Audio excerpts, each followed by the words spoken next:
Hi, everyone. Welcome to Principles of Investing. I'm Greg Kilpack. I'm a senior investment strategist and trainer currently working for Personify.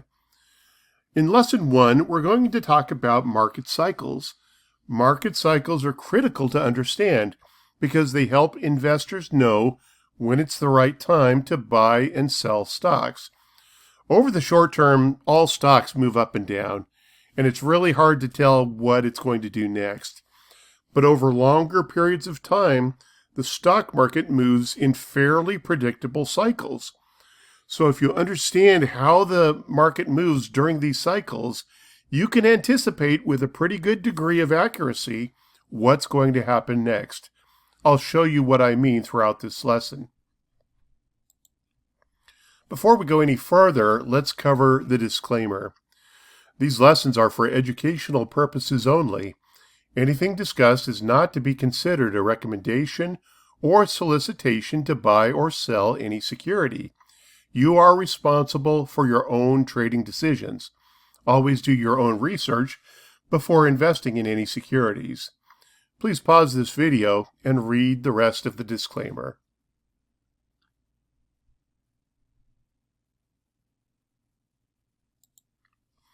It turns out that stocks move up and down together just like a school of fish.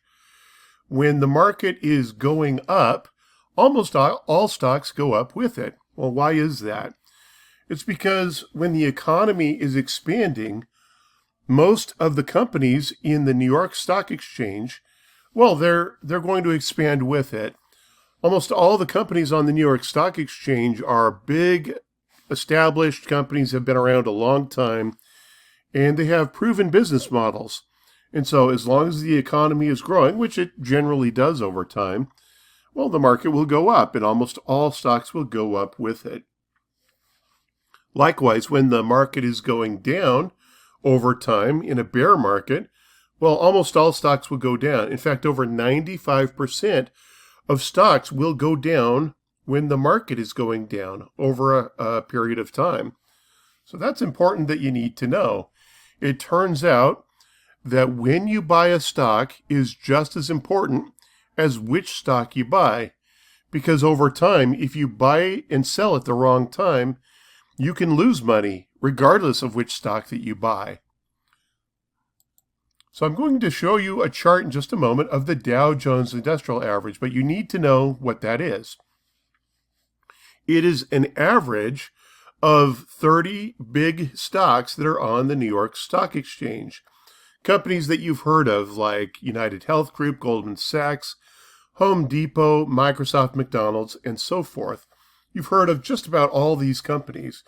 They're all huge companies that have been around for a long time, and they have proven business models. So as the economy grows, almost all of these companies will grow with it, and their stock prices will go up over time. And likewise, when a bear market comes along, they'll all go down pretty much together. So here's the Dow Jones Industrial Average over time. This is a chart going back 15 years. It's currently August 2022. What we see is this bull market lasting 13 years or so. And we see the previous bear market. So there are some things that you need to see about this and need to know. The goal of investing is to stay invested throughout a bull market and then step aside before a bear market comes along where prices get hit really hard. I'm not concerned about the little losses that happen right there. Throughout a normal year in the stock market, stocks pull back maybe anywhere from 5 to 15% on any given year. Stocks don't go straight up. They bounce around. They go up and down and up and down. So I'm not too concerned about these little moves within a year, but I am concerned about a bear market where stocks will drop over a 1.5 to 3 year period as much as 50% or more. That's a really harrowing experience if you've ever gone through that. When the market goes down like that, we want to step aside for two reasons. First off, of course, is the financial loss. But even worse than that is the time that's wasted. If you had not sold your stocks somewhere up here at the top in 2007, and you had held on through this entire time, it would have taken you 6 years to get back to break even, all the way over here to 2013. So if you're in retirement or you just need the money, well, that's a long 6 years to wait. If you have to have the money right now, you may be forced to sell your stocks down here at lower prices, and you don't want to do that. So from the high in 2007, $100,000 would turn into $45,000 here at the low. And that again, I'm telling you, that's not a fun experience. You don't want to go through that. So I'm not concerned about the little fluctuations, but I want to avoid these big bear markets. And they come about once or sometimes twice a decade. Now, we really didn't get one at all from 2009 to 2021. Now, I'm going to talk about this in just a moment. I'm not counting that in my figures here. And the reason for that longest bull market in U.S. history, is because the government and the Federal Reserve pumped so much money into the economy that it kept going up over time, longer than it really should have. So what happened when the pandemic started in the spring of 2020, when they started to have the lockdowns and so forth, social isolation? The market tumbled 38% in a little over a month. It was like 5 or 6 weeks. And the government, of course, responded to that out of overdue caution, you might say, by dumping even more and more money into the economy, which later caused inflation in 2022 and 2021. When the Federal Reserve saw that, of course, it drove stock prices up for 2 years. But because of the inflation, they had to raise interest rates, and they had to stop the quantitative easing or the stimulus. In fact, they're starting to roll it back now. It's August 2022, and they're in the process of doing that. We've had several interest rate increases this year, and we're going to have more into next year. Well, that's really going to slow down the economy, and that's going to cause the market to drop further. The thing you need to know is that within certain boundaries, the Federal Reserve and the U.S. government controls where the stock market goes, and that's exactly what they're doing, even to the point of manipulation. They're putting so much money into the economy and into the markets by buying corporate bonds, which they've never done before. All of these things drove the market up to quite high prices, very high prices. And now we have to have a correction to make up for that. And that's going to be painful over the next couple years, just to be aware of that. So we need to understand more about how these bear markets work. In the last bear market, in the chart I just showed you, the 2008 bear market, the stock market fell 55% over about a year and a half. That's pretty typical. The previous bear market, the S&P 500 and the Dow Jones Industrial Average both dropped 45% over a little bit under 3 years, while the NASDAQ actually dropped 70% with the tech-heavy NASDAQ. Back in the crash of 29 and the Great Depression, stocks fell 90% over less than 3 years. Now, the economy was terrible throughout the 1930s, but the stock market stopped going down within 3 years. I have never seen a bear market last longer than 3 years.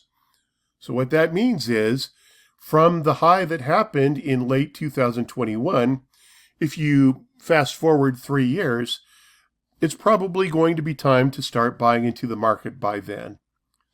That's just something to be aware of. That'll help you time the markets.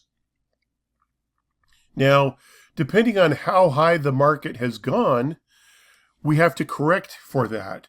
The reason why the market crashed in 1929, 90%, is because it had been so inflated and it was a much smaller U.S. economy at the time. In other words, it was a bigger bubble and it popped. So the bubble is popping now in 2022, and I would suspect we will see at least a 50% decline in the markets. That's my prediction, because what goes up too high must be corrected in equal measure. Let's go back to the chart for a second. So the high came in at over 35,000 on the Dow Jones Industrial Average. If we have a 50% pullback, where will that take stocks? It'll take us all the way down to about here, about 18,000. So what that means is, after only 8 months of being in this bear market, it's very likely that we have more to come, because most bear markets last at least a year and a half. The only reason this one only lasts a month was because, of course, the Federal Reserve came in and dumped a whole bunch of money into the economy. That's not happening right now. They're raising interest rates and slowing things down. So that means we'll probably have a normal bear market where stocks drop at least 50% over 1.5 to 3 years. That's a pretty normal prediction. There's nothing special going on about this particular bear market at this time. I know that because the government has dumped so much money into the economy, that the economy is holding out pretty well so far, but we have worse to come before it's all over. Just be aware of that. I hate to be the messenger of bad news, but the worst is yet to come. Okay. So here's what I want you to remember from this lesson. First off, over time, as we go through a bull market or a bear market, as stocks move up or down over months and years, over 95% of stocks will move in the same direction.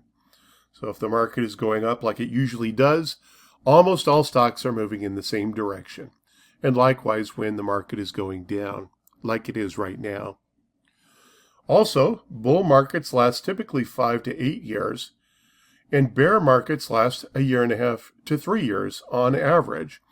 However, we have to watch the government and the Federal Reserve with how much they're stimulating the economy and how much Congress is spending to determine how that's going to affect the markets. After all these things happen, we watch how the market responds to what the government is doing. So the goal of investing is to stay in the market as long as the market is going up, which it does most of the time, and then sell before a bear market comes along. In future videos, I'm going to teach you the signs that we're near the bottom or that we're near the end of a bear market or at the beginning of a bear market. That helps you to time when it's time to buy and sell your stock, these cycles. So going back to the chart, if we had sold somewhere at the top of 2007, at the high there, and bought somewhere down here, we don't have to be exactly right. We don't have to time the market perfectly to make money. We just have to step aside so that we miss most of this sell-off. It's all we have to do to really take care of ourselves and protect our money when the market's going down like it is right now. It doesn't hurt to be completely out of the market and in cash for a couple years. Don't listen to your financial advisor when they say always stay in the market.